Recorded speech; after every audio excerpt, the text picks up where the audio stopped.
I haven't said anything yet. So.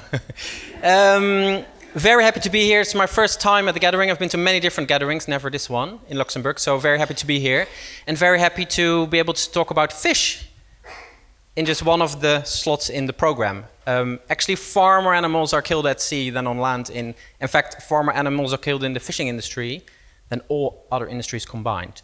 So, we really think it's about time we really took the whole fishing issue far more seriously, and at least handed people concrete ways to work on it. I'm going to talk a little bit about, what is happening in the fishing industry. Some of these things I think many of you already know. There's no point in me standing here and telling you how cruel the fishing industry is and such. So we'll just tell you a little bit about some of the major issues at stake, and then really delving into, how did we start as an organization? And we were really faced with very different challenges in terms of working on this type of industry. So, I'd just be very surprised to get your feedback, and afterwards to kind of, I think we work quite differently, and I'd love to hear your sort of thoughts on it. I'm going to start by taking you back about 10 years ago. And I was lucky enough to join one of the expeditions fighting the illegal whaling in Antarctica. And there was a day which was very misty. The sea was relatively calm. You could hardly see the horizon. Everything around us was gray. And there were small icebergs. So the ship is cutting through the ocean. All I can hear is this gentle plowing of the engine going chuk, chuk, chuk. And I'm standing on the bow of the ship and I'm on my own. And I've sort of, anyway, I'm very tired. It's about 4 a.m. In Antarctica in winter, it's just light. And I look down and I just see the bow crashing into these waves very gently. And suddenly, I hear a whoosh of water, and I look down on the side, and there's this giant humpback whale who's just rolling over, looking at me, and I see this enormous eye, and it's just like, that moment is just phenomenal. When you're in that environment where these animals actually belong. And of course, this is the thing, when you work to protect wildlife, you experience these animals in their natural habitat, where they actually thrive, where they live, where they socialize. And it's just an incredible experience to have. So actually I have a photo of the whale. We just caught her on camera and she started jumping around and rolling. And for about half an hour she was with us until she, magically disappeared. But 3 months later I'm in the Mediterranean on a similar ship, and we were doing work around the tuna fishing. And we actually encountered a very different type of whale entangled in a drift net. Now drift nets, a type of fishing that's been banned for over 20 years. The United Nations already long ago decided that this should be entirely, stopped, prohibited. And it was just, and it really struck me, of course, I'm saddened by the fact that this occurs. But this is a very different, very similar actually animal to the one I met in Antarctica. And to think that these animals, which migrate thousands of miles, which have the ability to communicate between themselves using sonar over thousands of, their communications literally span hundreds of miles. To just know that this animal essentially dies just being entangled in a net just a few meters under the sea level, actually doesn't have the strength to pull up and take that, and breathe. They're surface breathers, so they need to go to the surface to breathe in order to survive. So this animal will essentially just suffocate, often taking hours and hours in these sort of nets. So when these encounters happened, I was already pretty committed to, and I've been involved in activism for a long time, but when you have these encounters, I was like, I'm sold. This is something that we really, really have to focus on. And the moment you focus on the ocean issues, the moment you delve into that, the magical world, we know so little about the ocean. They reckon there's far more species of oceans and plants in the ocean than there is even on land. There's so much we still don't know. And we're pretty much discovering species at the moment, mostly because they appear dead on fishing trawlers, rather than us actually experiencing them and learning about them, how they socialize and live. The moment you work on the fishing industry issues, the first thing is that there is a very strong representation of the industry in culture, in civilian life. Fishermen have gone out for centuries. This is the very traditional image of the fisherman going out there, doing an honest job, catching the few fish for the family. And in most countries, this is still very much perceived that way. Even the industrialized fisheries are still sort of, supported by this sort of thinking. So the moment you go into politics, the moment you start campaigning on this thing, it's very, very difficult for people to kind of switch to see a different perspective. And of course, the industrialized nature of the fishing these days, the biggest killing machines in the world are industrialized trawlers. Some of these trawlers are, out at sea, sometimes for months and months on end. Some of the Norwegian trawlers are so large that they actually don't go into port. other ships go to them, and when they need new fuel or crew or they have to take the products off, that actually happens out at sea. Some of these ships actually catch the fish, process them, can them, make the labels, pack them ready to be shipped off, all on the ship. It's incredibly efficient, incredibly efficient. And technology has played a major role. After the Second World War, the use of sonar, of course, the fact that engines became more efficient, suddenly there was this whole drive for cheap fish. Suddenly our cats and our dogs started eating seafood. There's been this enormous surge, this sort of search for cheap fish. Computer systems now can localize very small groups of fish, so fishermen can really catch the few remaining individuals of certain species. And it's incredibly wasteful. Just to give you one example, shrimp fisheries, we're talking about 85 to 90% in some fisheries of what's caught is just bycatch, it's just thrown dead overboard. And actually it doesn't, of course, really matter whether it's consumed or not. It's just the sheer industrialized nature of it. It's almost as if we would, if as a hunter would go into a forest and want to kill a few wild boars, and instead they, just bulldoze the entire forest with everything in it to get to that. You don't have to be a vegan or animal rights kind of person to realize that is really fucked up, and it just ends very quickly. We have about 35, 40 years left until there's literally no wild fish left in the oceans.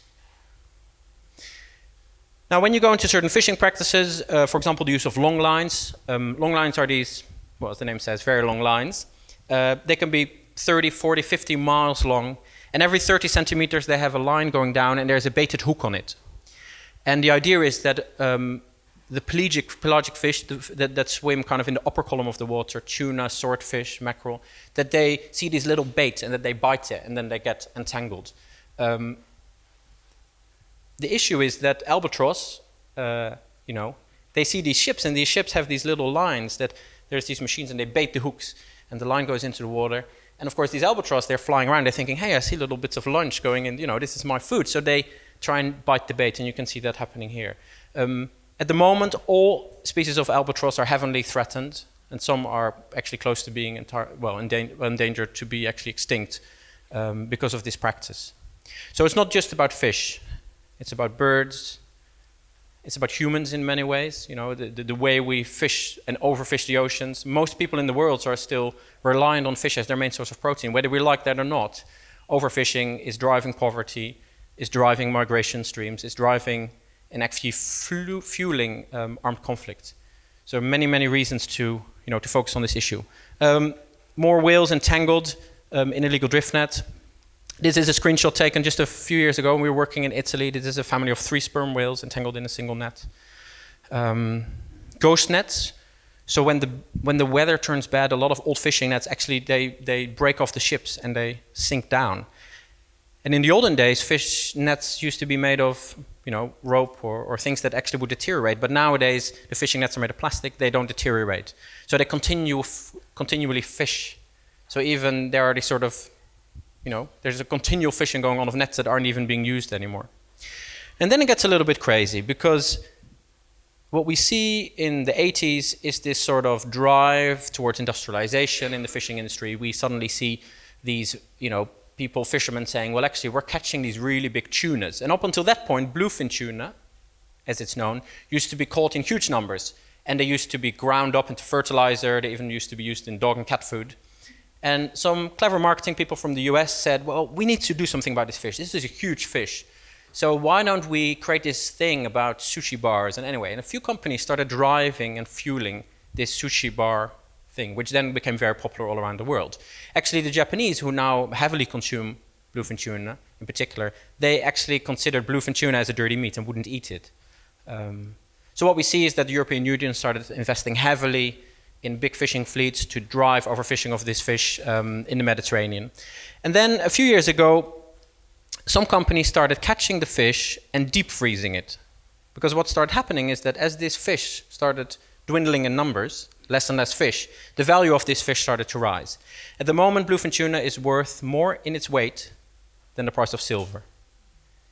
So think about this for a moment. There is a commodity which is more valuable than silver.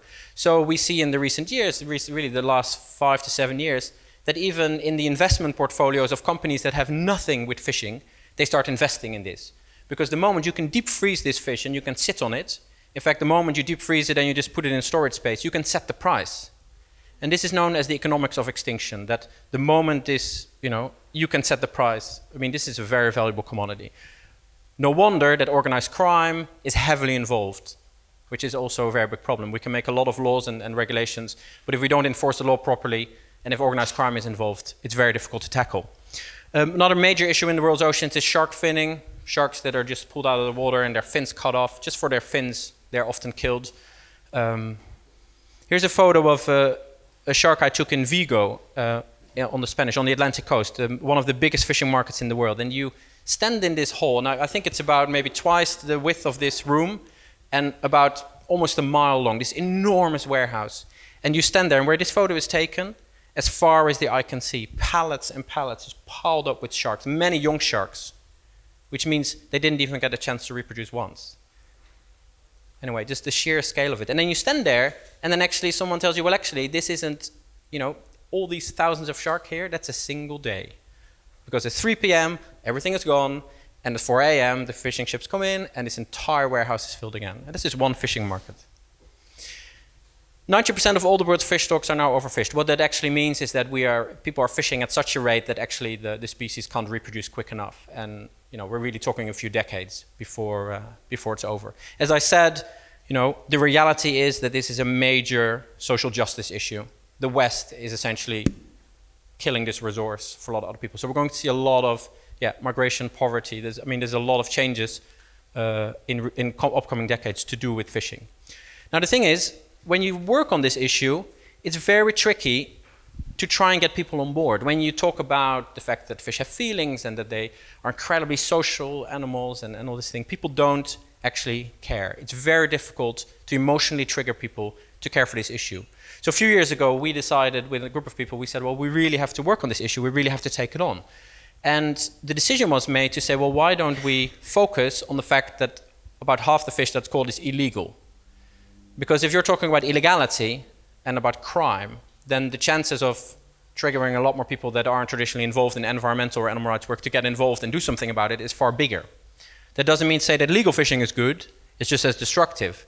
But the fishing industry and the fishing issue is so enormous that even when you just focus on the illegal fishing, we have a lifetime of work to do just to get it on the agenda to actually take some form of action.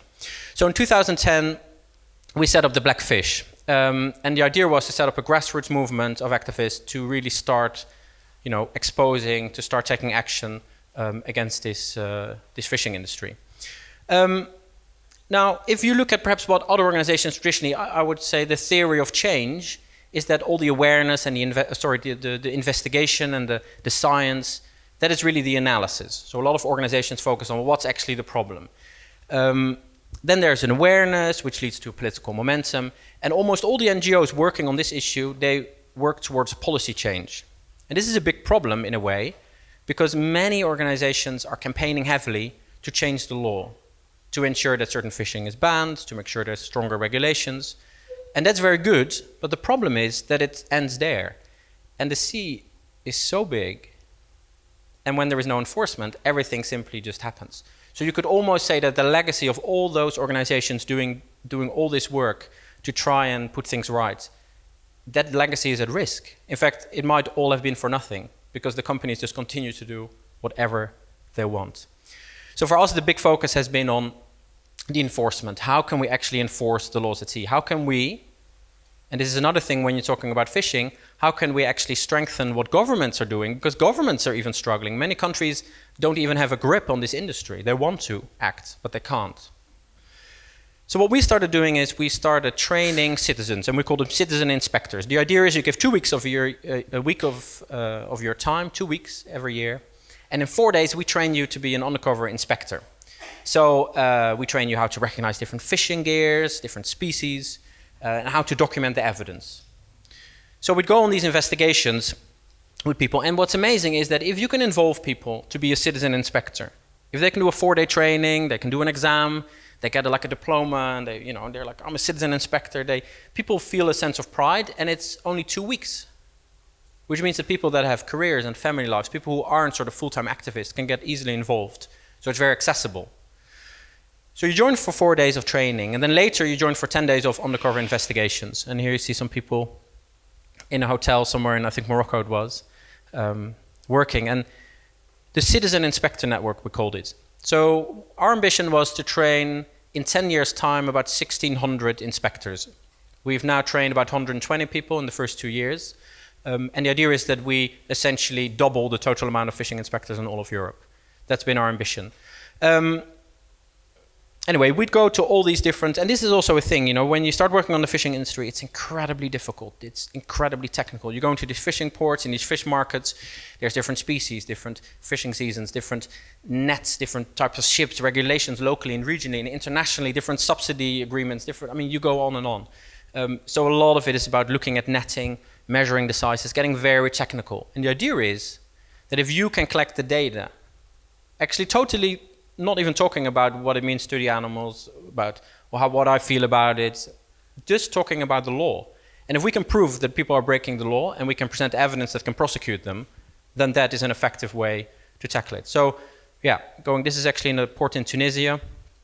A lot of interest from the local fishermen who just had all these Westerners turning up measuring their nets. They were really weird. And it's also a really cool thing because, you know, when you do an investigation in, let's say, a slaughterhouse, you have to be incredibly undercover and it's tricky and, you know, and you're with a small group of people. But we can go in the fishing ports. Actually, all the illegal stuff happens just out in the open. No one just doesn't quite know exactly what to look for. So it's also a very accessible way to take people on investigations, to show them, to get them to experience it. And when you've stood in a fishing port and you've seen sharks or tuna being landed and their throat slit and all that happening, you are committed for life to focus on the issue. It's very, very powerful. Anyway, more random photos. A lot of night work as well. A lot of fishing ships, of course, come in, let's say at 4 a.m. And then you're just there and you're like a tourist. So, you know, you just sit around and you're just, you know, randomly sitting there, pretending to be just, you know, watching the sunrise. A lot of work in fishing markets. So we'd go into fishing markets. This is actually the head of a big bluefin tuna you see there. Yeah, really trying to collect the evidence. So over a number of years, we'd go to all these different places. We worked in Albania, Malta, Tunisia, Morocco. We worked in Libya just before the war started. Anyway, a number of different areas where the illegal fishing is very strong. Sicily, a place where there's a lot of organized crime involvement in the fishing. And the work we did in Sicily started attracting the attention of the local authorities. So at some point, the Coast Guard inspectors came to us and they said, well, you know, you have this evidence, we really need it. We want to prosecute these companies. So we signed an agreement with the Coast Guard in Italy to actually say, we hand over evidence, and if you have any indication of illegal things happening as an authority, give that information to us. We, as activists, we want to know that, and then you can essentially tell us where to go. Because we want to be useful. We just want to be in the places where we have the best possible result of uncovering this type of crime. And you know, this agreement was signed 2 years ago, and it's amazing because the authorities actually started acting on our evidence. So at like 6 a.m. we'd be at a fish market, and they'd have small, like anchovy, juvenile anchovy, but they'd be like this big. It's entirely illegal. I mean, you're talking, they've literally just been born. So this is illegal, and you're there, and you call the Coast Guard commander. And within 20 minutes, everything is confiscated. The traders are like fined. We've had a couple of arrests, some illegal drift nets confiscated. So of course, for the people involved, it's very empowering because you see a direct result from the work. Now, increasingly doing this work and working with the authorities, we realize that most countries are just really struggling. There's no capacity. They don't have the budgets. It's not a political priority. There's a very small group of people, fishing inspectors, Coast Guard officers, that are desperately trying to do as much as they can to fight this kind of crime at sea. And they just don't have the money. So we thought increasingly, well, how can we involve citizens in actually, you know, in doing something about it? So we started renting boats. We started looking at this is called a fish aggregating device. So it's a device that is put in the water. It creates kind of a shadow for the animals to congregate around. They see it as a small, safe habitat. And then big trawlers come and they essentially catch all these fish. In the north coast of Sicily, we found 3,000 illegal fads. So we started going out and we just thought, fuck, we're going to take them out of the water. We're just going to, you know, confiscate them. And then the Coast Guard, instead of arresting us, was like, this is great, good, keep going, you know. And they gave us a mandate. So they said in an agreement, great, you know, the Black Fish is authorized to take these illegal, things out of the ocean. And suddenly you can do something that the government needs literally thousands and thousands of euros in budget to do. And we can do it very cost effectively. Small crowdfunder, 50 euros a fuel, hop, you're out again for a whole day, and you can confiscate 10 or 15 of these fish aggregating devices. Few action shots, a bit boring, but very technical. And you can see this as well, these things are put out, it's just a few plastic cans and they put palm leaves and just tie them together. Nothing sort of sophisticated. Then you're working on this. You're working along the coast, you're working in the fishing ports and in the markets, but increasingly we saw these ships going further out to sea, so we thought we need to be out at sea. We need to see what's happening beyond these shores. So someone came up with the ingenious idea. This was 2013, so 3 years ago, and they were like, we need to build a drone, and if we have a drone, then we can fly over and we can go and we can see what these ships are doing. So it was great. So we built 2 drones and we took a whole team out to Sicily, and for 5 days, every day we tried. And the drone goes up and the wind picks up along the coast and the thing goes and it just disappears. So we lost one at sea. It just broke and then it fell in the ocean. We never found it again. It's really bad. But, and it just didn't quite work. And of course you can see up to the horizon. You can see what happens in the first 20, 30 miles. You have to go beyond that. Now, unless you're the US Navy and you have a drone that costs about 100 million, you're never going to be able to really go that far. So we thought we need aircraft. We need to be able to really see what's happening out there.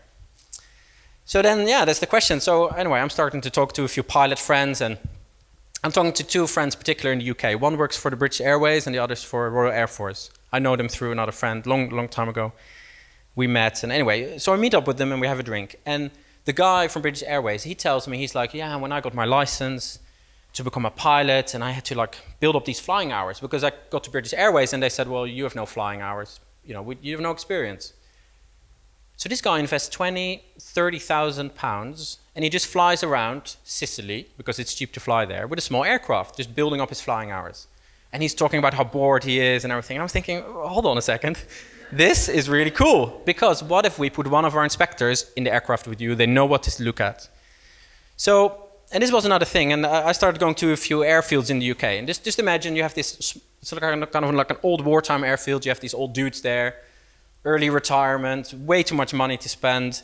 Their hobby is flying, And every day they go out and they're like, today I'm going to fly to Steeplethorpe. I'm going to fly to this village and I'm going to circle the church tower. And that's my mission for the day. And I'm thinking, this is really, we can do better than this. So. And this is so incredibly cool because you talk to these guys, and I remember this guy, his name is Bob.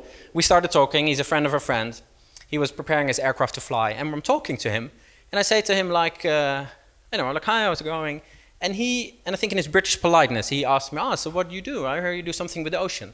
So straight I go into my activist mode. I'm like, the ocean and the tuna are dying out, and there's extinction at sea. Blah, blah. And I'm talking, and I'm looking at him, and I'm realizing he doesn't give a shit. He really does not care. He is there to fly. This guy is passionate about flying. And then it clicked to me. Because if we ask somebody like him simply to do and contribute what he already loves to do, which in this case is flying, then of course he says yes. Right? So suddenly there are tens, and now, I have a list of 50 pilots that are saying, please have a mission for us, we want to fly. Suddenly there is a resource that's already paid for, and it's out there, it's phenomenal. So we set up a new organization, it's called the Wildlife Air Service, and it's the first civilian air service for conservation in the world that focuses on enforcement. We got little uniforms as well, just to, But this is the thing, right? The Wildlife Air Service, we're talking about aviation. We're talking about people who work in aviation. The moment that they see, and this is about positioning, right? I want to have aircraft out there to see what happens out at sea to protect animals. And I'm mobilizing literally hundreds of people that have nothing with the issue, that actually I probably disagree with on most choices in life, but they make it happen, right? So you have to also present something that speaks to people that simply love flying. And if you can do that, then of course it's very powerful. They get on board. Now that's all very well because people are pilots, right? And that's only a small group of people who can really do something a bit more. So we also thought, how can we get the ordinary people, our community, more skilled up? So we also said that if you join as a citizen inspector for 3 investigation periods, so 3 times 10 days, then we have additional training for you. So we train you as a boat driver, we train you as an investigative diver, which means you go underwater and we document the damage done by the fishing gear to the seabed. A drone operator, so you can learn how to operate a drone. And we call it airborne inspector, so you're the guy that, or woman, you're the, you join the pilot in the aircraft. And that's also cool because it's a 4-day training, you learn about flight navigation, you go on flights, we train you to be kind of a co-pilot. That's the idea. So if you offer that, then kind of people see in being involved as a volunteer, it's not just standing behind a stall or joining an investigation, they see that you also support their personal development. They see a future perspective in being involved, which is very, very powerful.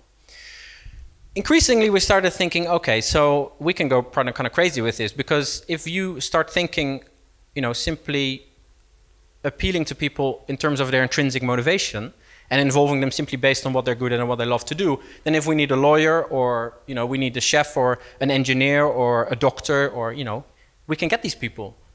And you can set up projects that appeal specifically to the individual sort of sectors. Anyway, all this means that we can realize capacity out at sea to have eyes everywhere very cheaply. So for governments, we can cut the cost by up to 75% while actually increasing the capacity up to 10 times.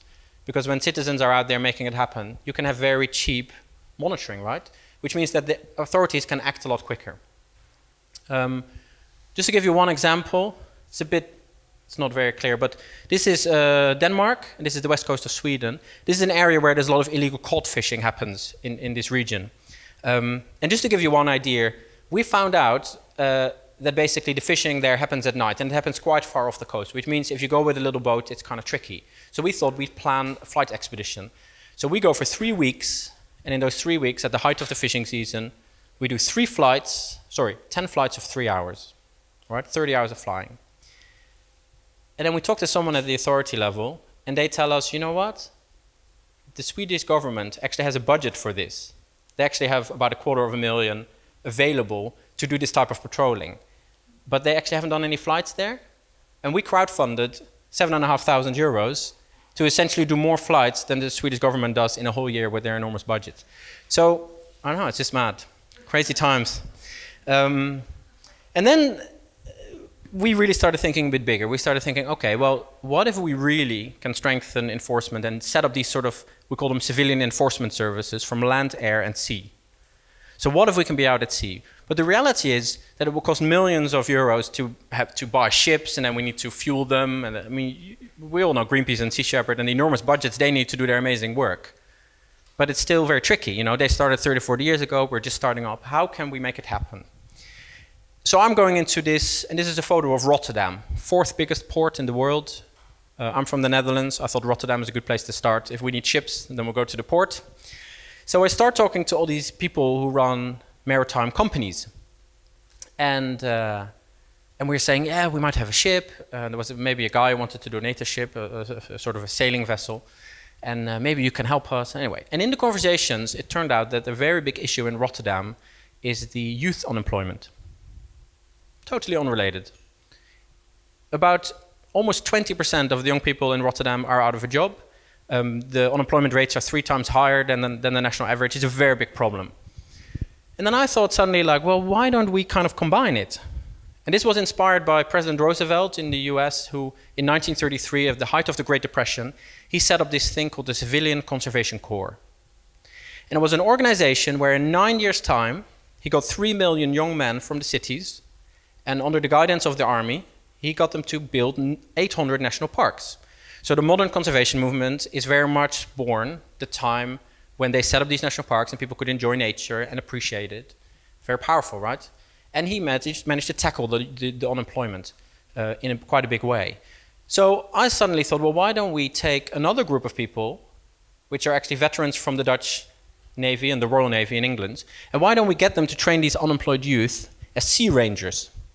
So what we did is we set up this thing called the Sea Ranger Service. And the idea is that if you train these unemployed youth, you give them the skills, you make sure that those veterans who have all the experience can train them, and these sea rangers can then manage all these marine protected areas, all these areas at sea that the governments are currently, well, don't have the budget for properly protecting. So the Sea Ranger Service is set up as a social enterprise. That means we're a non-profit, but we're not just a charity, we're actually a business. So we are allowed to work on contract basis. Now the thing is that this ship, and I'll just show you a very small photo of it actually here. This ship is about a 23-meter steel sailing vessel that we've been building in the port of Rotterdam. And because it's a sailing vessel, of course it means we can again have eyes out at sea very, very cheaply. And we decided to build the ship ourselves, which means that we built the ship, cost about 650,000 euros. The moment we build it, it's worth 1.2 million euros. And after 5 years, we sell it. So suddenly you have a case where an investor, someone who doesn't give shit about animal rights or the environment, suddenly says, well, that's an investment case. If you sell the ship again, I'll give you the money. Someone who literally gives us over €500,000 and doesn't care for the issue. It's not some foundation where you have to have endless meetings and try and like, please get a donation. No fundraising necessary. It's an investment case. So we found a way to essentially build the capacity, to build the infrastructure, and to get people, you know, and I don't care to give someone a 10%, you know, return on their investment. I think that's fine, because they make it happen. So from here on, very strange things started happening, because suddenly the mayor of, actually there's a photo here, the mayor of Rotterdam and the director of the port, we had our first event, and we put the ship, you see it behind there, we put it on land, and we thought we'll do a little event where we say, hey, we have a new initiative. And they came straight away, and they said, this is amazing. And suddenly, I realized this is so powerful when you link these issues, because we are simply an innovative project to tackle youth unemployment and support the veterans. What people don't realize, most of these people, and it's not really a trick, I mean, we're honest about it, but is that they're actually helping to realize one of the biggest conservation efforts out at sea. So I care about the fact that we have as many ships and as many people out there to pull out these ghost nets, to free these animals from the long lines, to do all that work that needs to happen at sea. But because you present it differently and you get people on board based on what is important to them, you know, you're realizing this sort of capacity. This is really complicated, especially because it's in Dutch, so that's tricky. But just to say, this is very much saying the government is responsible for tackling the youth unemployment. And the moment you work with these youth and the veterans, you get a type of political support that I don't think any environmental or animal rights initiative normally gets. Because normally, protection of animals at sea is a non-issue politically. People don't care, it's nothing. Youth unemployment has the highest political priority in most countries. So the moment you link it, doors start opening everywhere. And the moment that happens, we can get a contract. And when we have a contract, there's no more fundraising to do, because an investor says, well, if you have a government contract that says you do this protection at sea and this management, you know, we're not going to manage fisheries, you know, we're not going to work with the fishing industry. It's all about managing the protected areas, regenerating them, which means we go down with divers, we restore the landscape, we restore the coral reefs, promoting responsible diving tourism to actually get people to enjoy the underwater world, to get them to appreciate the life that's there. You know, that's actually an economic stimulant for local kind of areas. And government, of course, you know, this is very attractive to them. So working in this way, we got 30 companies to join us. So when we needed an accountant, the accountant was there. They said, for 2 years, all your bookkeeping, financial, all the stuff, we just sponsor it. All the design of your house style, your website, all of this, all commercial companies that simply just make it happen. And they see it as an investment. You know, it's not a donation. They just make it happen.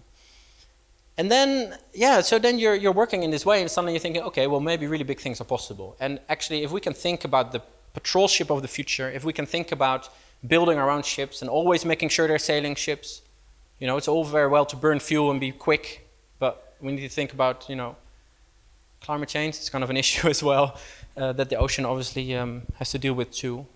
So I'm sitting down with my friend. Her name is Merel. And she works in construction. So she built like the new Dutch Film Museum, the Eye in Amsterdam. And she built all these huge fancy buildings, multi-million-dollar projects. And she's really frustrated. So I meet her one evening and she's frustrated. She's like, you know, all this stuff about how we build buildings and it's so incredibly wasteful. And, you know, there's all these new policies put in place, but no one really enforced them. And I'm thinking, oh, this sounds really familiar. But she just cares about building. And yeah, and she got 20 building companies, architects, building suppliers together, and they wanted to do something new, innovative in building. Now, I'm not a real estate developer or an architect. I don't really care. I think it's kind of cool that, you know, people rethink about how we build cities and, you know, do that. So she got a group of people together that wanted to do that. That was important to them. And then I said, well, why don't you use that and build us a shipyard? Because if we have a shipyard and we can build ships, then there's a scalability in what we do, right? Then we have it all in hand. We have it in-house. We are in charge.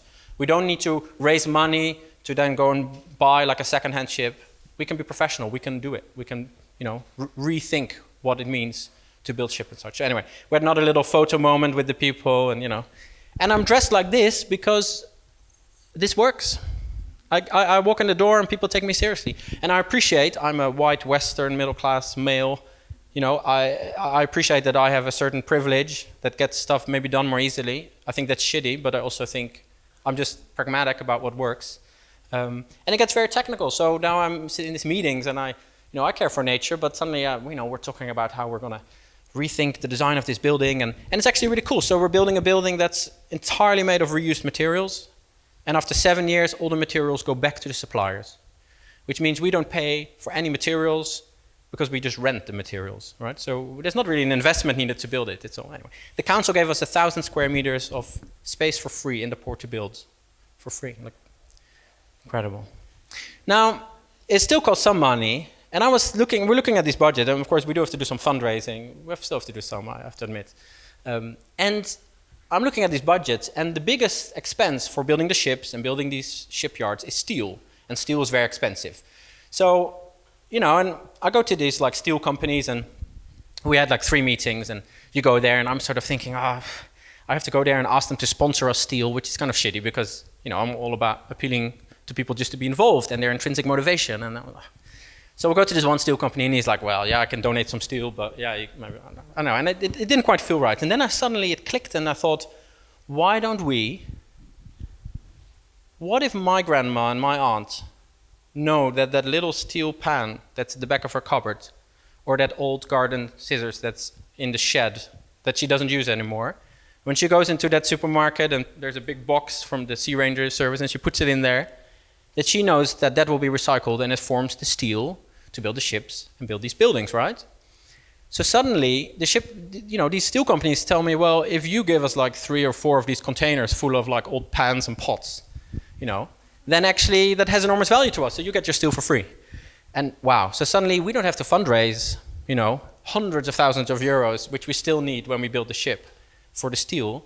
Suddenly we found a way to involve ordinary people to design it in such a way that it relates to them. It's easy. How powerful is it that that little steel pan is handed in and ends up protecting wildlife, protecting the ocean, caring for people? It's very powerful. And then there's all, of course, chefs. So we're going to, appeal to all the famous chefs to donate a pan, which means we can start talking about the fact that you shouldn't eat fish, which I haven't spoken about up until now, because the moment I go to people and I say, hey, you should stop eating fish, people switch off immediately. And all the things and all the work we've done just goes down the drain straight away. It doesn't work. But the moment we do it like this, and people ask me, oh, so I can eat sustainable fish? Like, well, no. The most sustainable thing is to stop eating fish because, yeah, anyway. We do talk about it, but we're subtle about it. And we feel that's actually its strength. Photo of pans being collected. At the end of the day, it's of course all about animals. And I think for me there was an increased frustration, and I've been involved in activism since 1996. I've worked for all the big NGOs, I've worked for smaller groups in a few different countries. And I think there was the increasing frustration that actually we are not winning. Things are going really, really wrong. I go to these conferences sometimes, and there's all these NGOs, especially in the environmental sphere, and they're all like patting each other on the back, like, oh, we've done amazingly well. Like the world's being destroyed. Animal cruelty now is probably far worse than it was, many years ago. I think the awareness is there. Like the veganism is just totally exploding. It's amazing. There's so many positive things happening, but I don't think we should be complacent. Like we need to be incredibly ambitious, and we need to look beyond our standard kind of groups of activists and to really achieve bigger things. And this is the strange thing. It's very natural to say, I'm going to focus on an issue, and in order to focus on that, I'm going to get like-minded people around me, and together we're going to work on it. And I guess what we're saying is that don't work with like-minded people. Find the people that don't care at all, but if they have something to give in terms of their skills, in terms of resources, speak to them. Find a way to get them engaged, to get them inspired, because if you get those people on board, all those literally billions of people that we might never really convince to become vegan or become an activist, if we can make it work for them, wow, then enormous amounts is possible. Thank you for listening.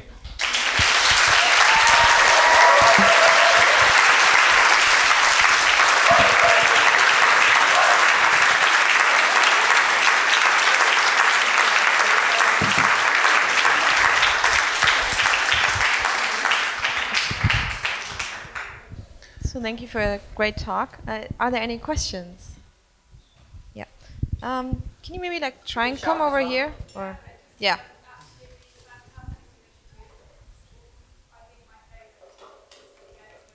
Oh, thank you. Please speak up. My favorite talk so far this weekend, and how long is your waiting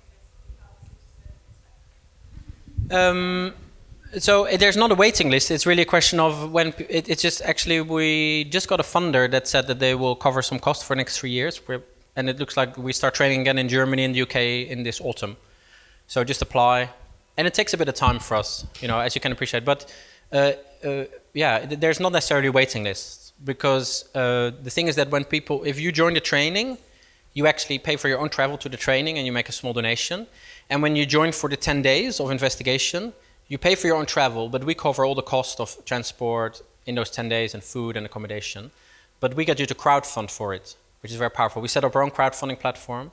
So you go to your friends and family and you... So actually, we don't, for the investigations, we don't need any outside funding. The participants actually help crowdfund to make it happen. So it doesn't really rely on anything other than people that want to really join. Yeah. But yeah, we're still... The Blackfish is entirely volunteer run, so it all takes a bit of time. Yeah. Okay. Is there another question, maybe? Okay. Yes. Do you work on any political level? No. That's not true. So we don't do any lobby work or any policy work because we recognize that other organizations do that, and that's great. I mean, I think it's very important. We work on the implementation of the policies. So we might tell some people at other organizations like, well, actually, this law doesn't actually work at all for this and this reason, and then we feed back to them. But we don't see any point in also sitting at Brussels or other political level to also sit there. I think many NGOs do that work. So it's all about on the enforcement side.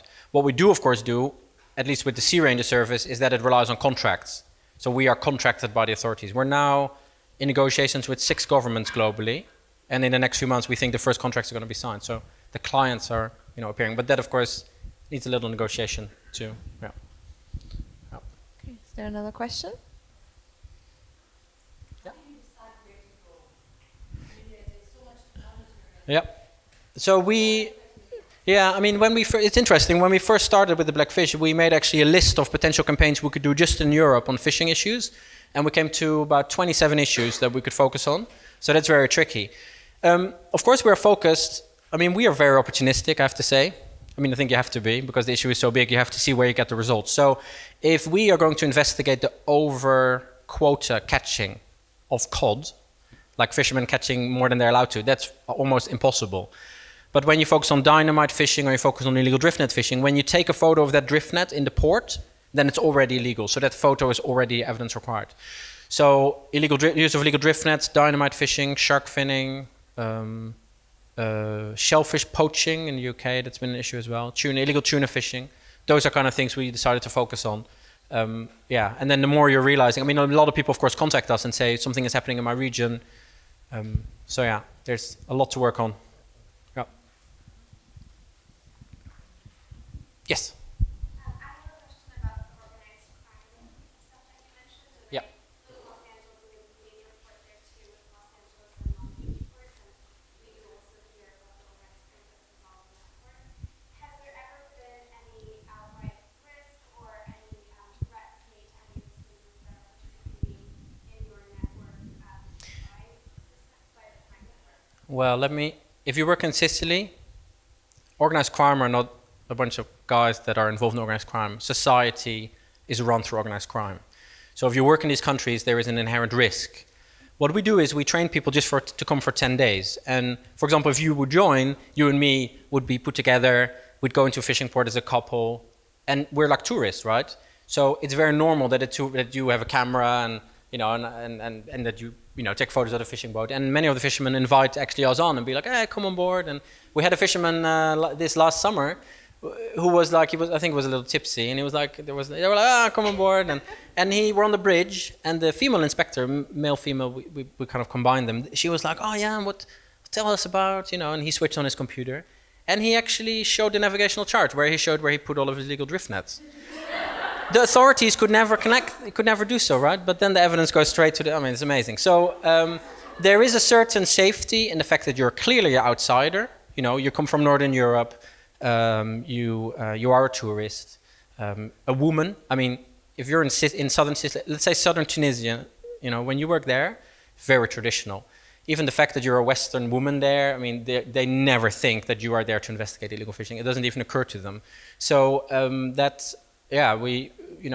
unfortunately, I guess those are things we use. And of course, when you focus on 10 days of investigation, it means you maybe twice you're in the same port, but never more. So there's constantly new faces coming in, which of course, as we all know, it's a big issue on environmental activists especially, is that many of the areas where they work, they get to be known. In Brazil, the amount of murders of environmental activists is astounding. Like, we're talking hundreds and hundreds of people. So we kind of, we veer that risk. But there are definitely, there have been situations where we have to pull back. Safety is paramount. Yeah. I just want to thank you for your time. Okay, thank you, Wietse.